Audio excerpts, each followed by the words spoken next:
Applying the cultural and comparative views of origin stories in ancient mythology. And first, to define what I mean by cultural and comparative views, is cultural is how does a culture's myth or origin story apply to how they live their life and how their culture is set up. And then to piggyback off of that, the comparative view is how do these cultures compare? How do their myths compare? And maybe how are there some similarities or differences within their cultures based off of their myths? So without further ado, we'll begin with the Genesis story. And the Genesis story is very interesting because it is very unique in that it is a monotheistic origin story. All of the other origin stories we'll view today are all polytheistic, making this one very unique. And there are a few things in this story that I think culture played a role in the culture of ancient Israel. And the first one is that because it is monotheistic, the Israelites must have valued one God and valued attributing one being to creating everything. The second thing that I think culturally is that within the Genesis, there is the creation of man and woman and marriage. And specifically, I think this shows the value that Israelites placed on man and woman and especially marriage. I think this also plays a role today when you see that the Genesis is the origin for the Christian religion, and the concept of man and woman marriage is something that they hold on to very tightly. When applying the comparative view to this, it's very interesting because Israel, being right next to Mesopotamia, has a very different origin story than that of the Mesopotamians, even though they being in the same region.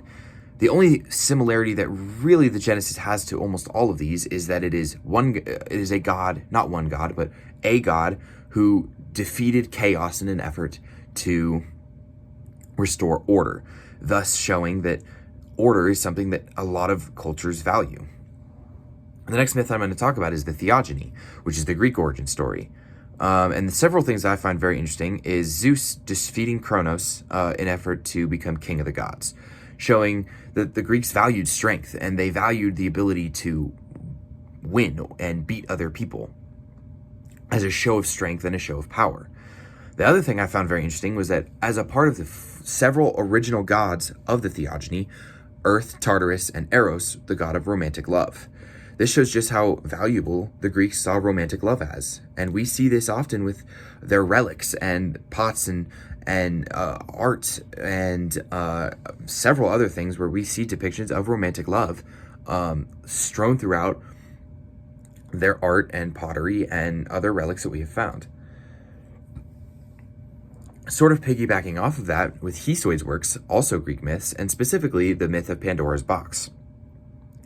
Pandora's box is a great way of showing how culturally the Greeks viewed evil and the acts of evil, specifically showing how evil was originally boxed up in a tiny little box and was forced shut. And I think that this culturally shows what we as humans should do, or at least what the Greeks should have done with any evil thought or thing that they experienced. It should be boxed away and, not shown the light because it's evil and shouldn't be given any power in anyone's life. Comparing these Greek myths to the other myths that we'll see is obviously very polytheistic. Several gods, and all of these gods being the god of something, and thus the necessity to build separate temples, pray to separate gods. And this is something that comparatively is very similar to the next myth, the Enuma Elish, which is the Mesopotamian story. Now, the Enuma Elish, a quick summary, is the praise of Marduk, who would defeat Tiamat and created the universe. And again, I think this shows that how Mesopotamians valued strength and how much they wanted leaders to be powerful and be able to beat other people. And applying the comparative view to this, I think that, again, very similar to the Theogony, what this shows is that culturally or comparatively, all these cultures thought that there was chaos at some point in time. whether it was before humans were born, or maybe some humans even experienced the chaos. But there was a powerful God who would control the chaos and create order. Now, how does this apply to some narratives today? Well, for starters, I'm going to use George Lucas's film Star Wars: A New Hope. And this is something I find very interesting, because when you apply the cultural and comparative view to modern narratives, it gets a little squirrely. For starters, I think that Star Wars culturally, obviously, we value, at the time in the 1970s, it culturally showed how the space race was currently going on, and we valued, at the time, the space exploration. But obviously, Star Wars is not mythological, but a fantastical story about aliens and lasers and empires.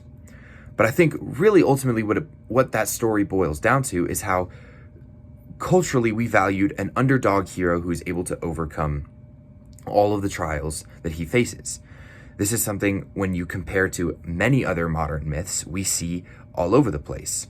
Movies like the Marvel movies, and movies like, specifically Captain America, an underdog who gains a power and becomes a hero. Something that I think many cultures see. Specifically talking about, especially in Japanese culture, when you look at modern narratives there, in animes. Lots of animes consist of one hero overcoming trials in an effort to defeat, whether it's to defeat an evil, whether that is a physical other person or maybe an evil within them. And thus that'll do it to compare the cultural and comparative views of mythology of origin stories.